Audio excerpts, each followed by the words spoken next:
Can you tell us about ERELU Tuwashe Ayorinde? I am not ERELU Tuwashe Ayorinde. I am ERELU Tuwashe of Odiremo. Okay, ma'am. And I am honorary alderman, which is a political title, lifetime. I am honorary alderman, ERELU LOLA Ayorinde. It's a political title from England. Okay. Can you hear me clearly now? I can hear you, ma'am. I can hear you. Thank you. So, what is this agitation all about for the Yorubas? Why are the Yorubas agitating for the Yoruba nation? Volume, I'm afraid. I'm only reading it. What is the Pan Yoruba? Is that the question? Yes, yes. What do the Pan Yoruba what? I don't do Pan. No. I said the Yorubas. What the Yorubas? What do they want? What are the Yorubas eager to do? I think we'll have to. I can't hear you. I'm struggling, and I can't be answering questions when I can't hear you clearly. Okay, you can hear me clearly. I can hear you clearly. My volume. I can hear you. With the. What do the Yorubas? No, what do the Yorubas want? What do the Yorubas really want? Now I can hear you. Sorry, now I can hear. Repeat the question, please. What do the Yorubas really want? What Yorubas want? Thank you. Yes. The Yorubas want to have autonomy. They want independence. They want self-determination. They want a life of their own. Those are the things Yorubas want. And how come they are talking about it now? How come? How come they are talking about it now?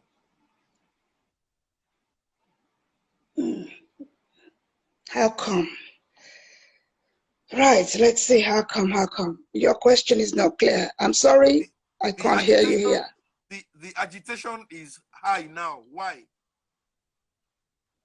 Well, the agitation needs to be high now because it's only human when for years people have been requesting opportunity to determine their own fate, and no one is answering them. Nobody's answering. It seems as if people are deaf. And if you have politicians who sit in Abuja, and I find it quite frustrating. Politicians voted in by the Yorubas, they're all in Abuja. And all these people from the 6 Yoruba states, they've been asking for these opportunity to run their own lives. And I have no record, no record of any of the politicians voted for in Abuja engaging these people in any dialogue. None. No record, no senators, no federal House of Reps, politicians talking to them. I just find it unbelievable. As somebody with experience of being voted for, elected and serving, I cannot believe the sheer deafness of these so-called elected politicians. That's where the problem lies. What's the point in voting all these people in? And the people have been shouting. I've spoken to many Yorubas in Nigeria. Why are you not talking to your politicians in Abuja? Oh, we cannot find them. Oh, if you know their number. I find it totally unacceptable by international standards. To get a phone number of any elected politicians is like you're digging for gold. They are so rude, they don't answer calls, and nobody sees them at the constituency level. Maybe they've got justifiable reasons to do so. Because many of them anyway, probably they are afraid that people are going to come and beg money for money regardless. I find it totally below international standards that none of the Yoruba politicians that I know of seems to have come down to Yoruba land, to their constituency, to discuss, be it Oduduwa Republic, or to discuss the restructuring. I find it totally unacceptable. And so people are bound to be angry, and rightly so. It's their life. They are the ones who are suffering. They are not sitting they are not like those in Abuja who have access to 365 days of uninterrupted electricity, who are getting fantastic sums of money, and who clearly they are behaving as if they couldn't get a hold. Disgraceful. Disgraceful. Do you know how long it took these young people in Nigeria saying they want to do rally, they want to do rally, they want to do rally? If it's in England, where I have been a politician, I would be going to my constituency to engage those young people in dialogue. They all stayed in Abuja. Abuja, is that where they are meant to be? Abuja is supposed to be their office. They are supposed to return to their constituency and talk to these people. They never did. Disgraceful by international standards. If you know if anybody listening to me know one politician, be it from the federal house or Senate, who came down to talk to people who are frustrated, you just tell me. None of them. Below standards. Disgraceful.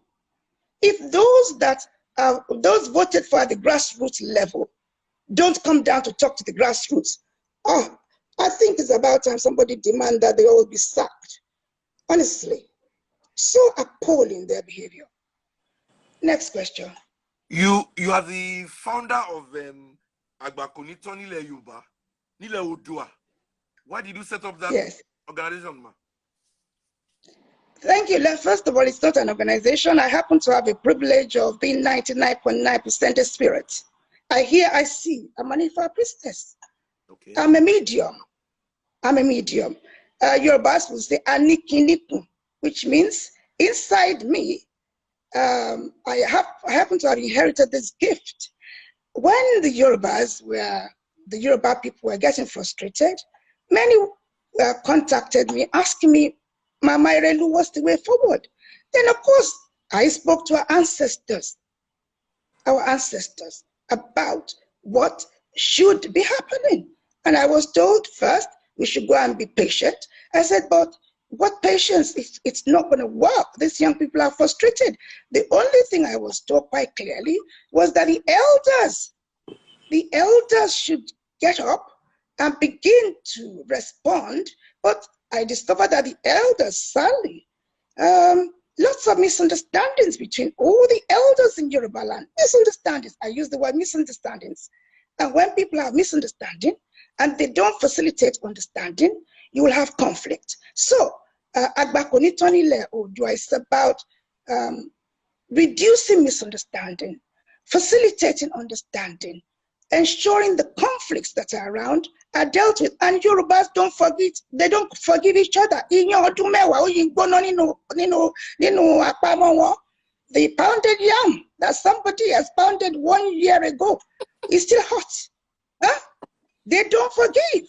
And if they don't forgive, they are calling for Ishoko, one voice, which Ishoko, when majority of the elders are in conflict. No Ishoko can come. Ishoko is unity. If there is no Ajoshepo means cohesion, interaction. If there is no cohesion, no interaction, there is no Ishoko. Which Ishoko? They can never get Ishoko until they do first sort out the misunderstandings between the elders. The misunderstandings sorted out. Let them begin to understand each other.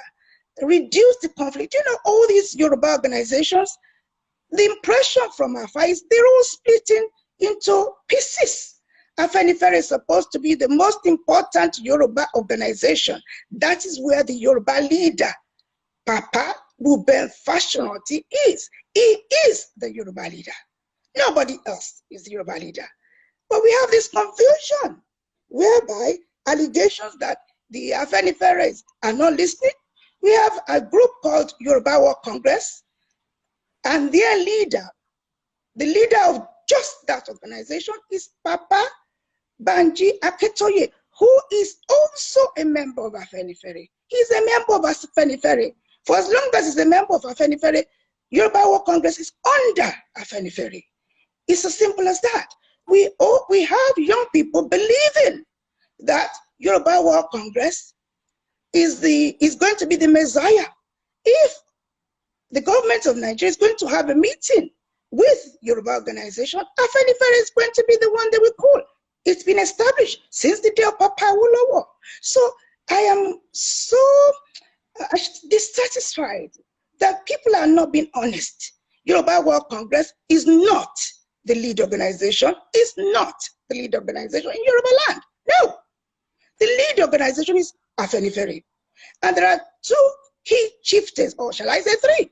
One, Papa Ruben Fashoranti. He is the leader of the Yorubas. He is the leader of the Yoruba because Afenifere is the lead organization. Number two, Papa Adebanjo is the second chieftain of Afenifere. Of course, we have Yinka Odumaki. So those three are the forefront leaders. Papa Banji Akintoye is the chairman of the political committee. He is still under Afenifere, but the young people are running around like headless chicken, believing that Papa Banji Akintoye is the leader of Europe. He's not. No, he's not the leader. And the young people need to know that. What do we need to achieve? You're asking what Yoruba want. All these self-determination groups is about time. They go and get themselves behind Afenifere. They don't want to, rightly so, because Afenifere, to many of them, is talking about restructuring. And rightly so, people like Papa Banji Akintoye of Yoruba World Congress is talking about cessation. Fine. So as far as Yoruba situation is concerned in Nigeria, there is unanimity. There is unanimity. They agree. They want to run their own life. They want to go back to Western region. Devolution of power must take place, either such that restructuring means we go back to what it used to be before, where we have the premier of Western region. Maybe that's what they're aiming for. But let me repeat that at the moment, what Yoruba wants can never happen for as long as everybody is not rallying themselves behind Afenifere. If Afenifere is not functioning well, to some people's understanding, is about time it's sorted out. Afenifere is the lead organization. It is not Yoruba World Congress, not Yoruba World Congress. Yoruba World Congress and Afenifere, they need to sit down and find a way to facilitate one of the two options that people want. Either restructuring, that some people say it's not going to happen, but even restructuring, Afenifere under Papa Fashoranti, they are saying very clearly, they will not negotiate with Nigerian government with the current constitution, the constitution that was imposed. That should be the priority for everybody, including Yoruba World Congress, that the constitution is not working. The constitution is not working. The constitution cannot place Yoruba where they need to be. So why isn't Yoruba World Congress supporting Afenifere in achieving that? Why is Yoruba World Congress not doing that? Yoruba World Congress, rightly so, don't believe Afenifere chieftains are listening. They don't believe they are listening. They don't seem to think so. But my question is, Papa Banji Akintoye is their member. He is their member. So you can see we've got a situation, if it were in the international world, where two organizations are clearly meant to be working together. The leader of one organization is meant to be under the other organization. And we're having this faction. Two factions, that's the way I will say it. If you bring it to court before me, that's what I'll say. And my judgment will be, Yoruba World Congress, please pack your bags and go and join Afenifere. If whether it will work or not, if Yoruba genuinely want Ishokan, one voice, it's got to be under Afenifere. Under Afenifere. It's not just Yoruba World Congress. There is also Afenifere Renewal Group, led by Honorable Wale Osho. That area needs to be dealt with. So you ask me the question, what is it that the Yoruba people want? They want autonomy. They are fed up. If they are fed up, they have to get their house in order. Who is the master of ceremony for getting the house in order? It is Afenifere. It's not good enough saying that Afenifere, those babas collect money. Those babas don't know what they are doing. I think that's waste of time. If Afenifere is supposed to be the lead organization, then that's where all the other organizations should be. We shouldn't have a situation where one group carried themselves all to UNPO. One group went there. Was Afenifere in support of that? How can Yoruba people get what they want when one group picked their bags and went to UNPO and registered Yoruba? Afenifere, the lead organization, where was that organization? I am very clear based on the evidence. The evidence suggests there is no cohesion. They can't get the unity to be able to get what they want. So if Yoruba people are so disorganized, Yoruba World Congress took their bags and went and registered. If I want to know this UNPO business, went to register Yoruba Nation, not Yoruba Kitchen. They went to register Yoruba Nation. Where was Afenifere? Now, I don't have an answer until the likes of Papa Debanjo, Papa Vashonoti, Niko Dumaki comes out and tell us where were they when somebody carried the whole of Yoruba Nation to go and register as UNPO, the whole of Yoruba Nation. So, the right hand and the left hand, one year to well see well to lower more. The two hands, they are not rubbing themselves together. We are told one hand cannot clap. If Yoruba World Congress took the whole of Yoruba Nation to UNPO, and Afenifere was sitting at home, doing what? And we say we want autonomy, we want this. Our house needs to be in order. Let people go and get it straight. Afenifere is the organization we must put all the pressure on to deliver results. We must do that. That is the lead organization.